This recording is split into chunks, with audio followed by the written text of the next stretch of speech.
بسم الله الرحمن الرحيم الحمد لله رب العالمين والصلاة والسلام على رسول الله صلى الله عليه وسلم لبيو صدن سنة أيين كتشوفنا مركز جمهورية الصوماليلاند أي دب لو soo noqotay madaxbannaanideeda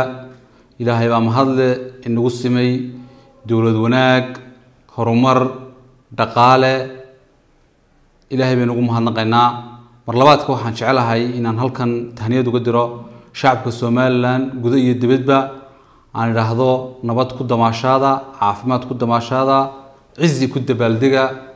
waxaan kaloo jecelahay inaan tahniyad halkan uga diro dhammaan golayaasha qaranka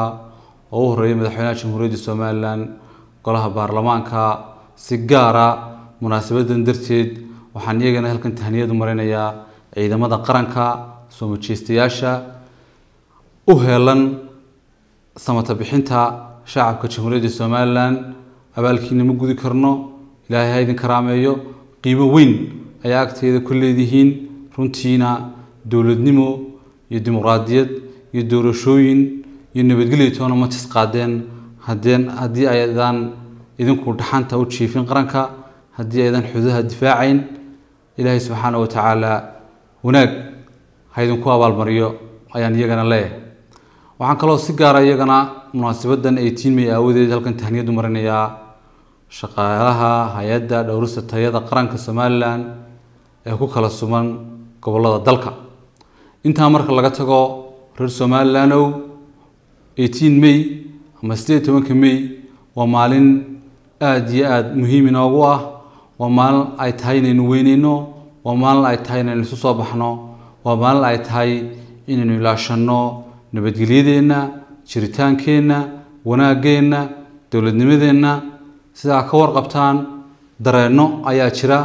dalka gudihiisa oo weerar ayaa lagu soo qaaday dawladnimadeena weerar ayaa lagu soo qaaday doorashooyinkeena weerar ayaa lagu soo qaaday jiritaankeena saadaradeed qof kasta oo shacab ah oo xusaya ama u dabaaldegaya munaasabadan waxa la gudboon inuu gacanna ku dabaaldego gacanta kale nabadgelyada ku ilaaliyo caafimaad ku damaashada caafimaad ku dabaaldega waxaynu kaloo dareensanahay in qarankeena jiritaankiisa la isu bahaystay marka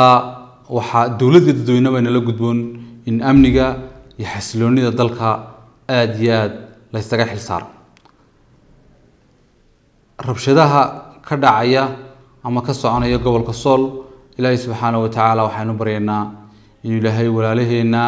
aynu wadanka wada leenahay aynu wadanka wada dhisanay ee wadanka ku wada tacabnay ee taladii iyo tusaalihii iyo tawfiiqdii ay Soomaaliland ku soo biriyeen ay Soomaaliland ku hana qaaday inuu mar kale Ilaahay qalbiyadeena burcad sumariyo inuu mar kale isu soo hilowno inuu mar kale dawladnimadeena iyo dalkeena wada dhisano cadawga dibadda naga yimi ee isku keendiraya ee naga dhaxfaysanayna Ilaahay subhanahu wa ta'ala inaga qabto walaalayaal reer Soolow dadkaygi baa tihiin idin kama maarano waynu isku dhisanahay